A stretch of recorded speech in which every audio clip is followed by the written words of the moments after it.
Return, and we return. Keep faith, and so will we. It's time once more to read one story a day from Pu Songling's Strange Tales from a Chinese Studio, until I get bored or forget. Today, story number 10, The Monster in the Buckwheat. An old gentleman of Changshan County by the name of An enjoyed working on his land. One autumn, when his buckwheat was ripe, he went to supervise the harvest, cutting it and laying it out in stacks along the sides of the fields. At that time, someone was stealing the crops in the neighboring village, so the old gentleman asked his men to load the cut buckwheat onto a cart that very night and push it to the threshing ground by the light of the moon. He himself stayed behind to keep watch over his remaining crops, lying in the open field with spear at hand as he waited for them to return.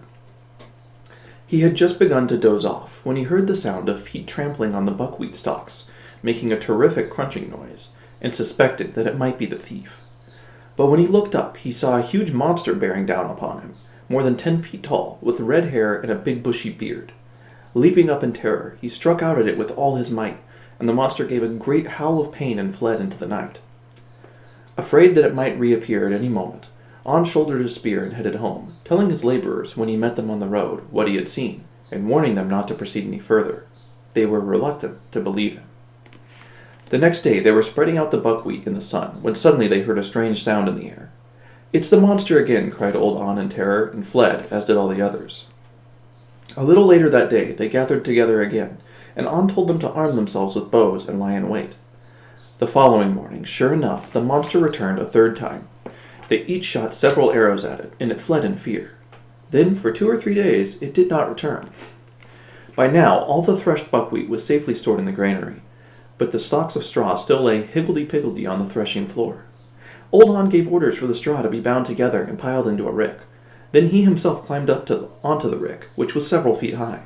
He was treading it down firmly when suddenly he saw something in the distance. "The monster is coming again!" he cried aghast. Before his men could get to their bows, the creature had already jumped at him and knocked him back onto the rick.